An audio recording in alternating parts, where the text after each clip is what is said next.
है कि मैटर अपना मतलब मैटर का वो फॉर्म जिसमें कोई भी मटेरियल अगर उसका बाउंड्री फिक्स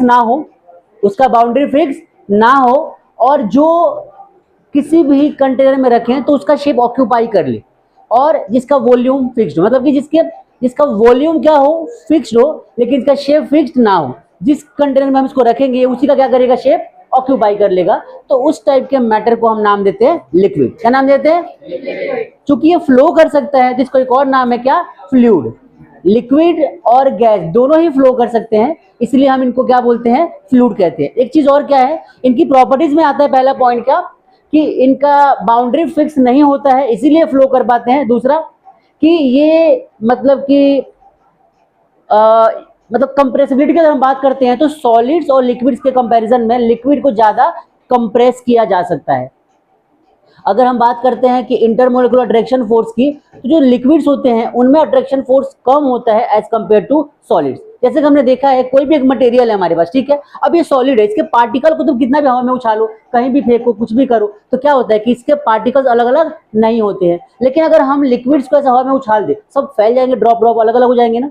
एक लिक्विड के ड्रॉप को ऊपर से हम गिराते हैं तो क्या होगा, उसके सारे ड्रॉप्स अलग अलग बिखर जाएंगे पूरे। होता है कि नहीं ऐसा?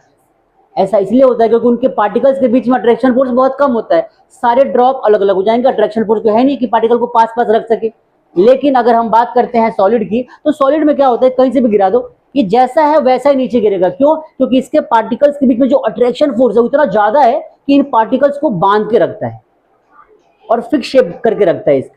लेकिन लिक्विड का शेप फिक्स नहीं होता है। अगर मैं एग्जांपल की बात करूं तो आप एक बड़ा सा बलून लो और बलून के अंदर पानी भर लो और ऊपर जाके ना क्या करो, उसमें एक पिन मार दो, सारा बलून का पानी नीचे गिर जाएगा, लेकिन सब जब गिरेगा ना वो तो ऐसे ड्रॉपलेट्स के फॉर्म में गिरेगा, बिखर जाएगा पूरा पानी का ड्रॉपलेट बन के। रीजन क्या है कि ऊपर एक जगह सारा पानी था, लेकिन जैसे आपने वहां से छोड़ा सारा पानी के ड्रॉपलेट्स अलग अलग हो गए। क्यों? उनके पार्टिकल्स के बीच में अट्रैक्शन फोर्स ही नहीं है जो उनको पास पास बांध के रख सके, इसलिए क्या हो गया, सब अलग अलग हो गए। आई बात समझ में?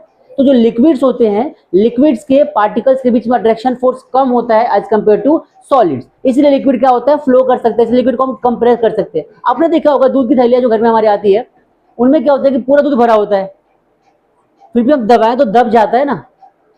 देखा है कभी आपने?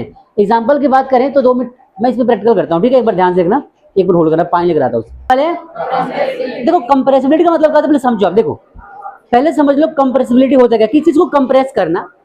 किसी चीज को अगर हम कंप्रेस करते हैं तो कितना दब पा रहा है, कितना उसको प्रेस कर पा रहे हैं, उसको बोलते हैं कंप्रेसिबिलिटी। पकड़ा एक बार, ध्यान नहीं है? जैसे ये है हमारे पास डस्टर है, अब डस्टर को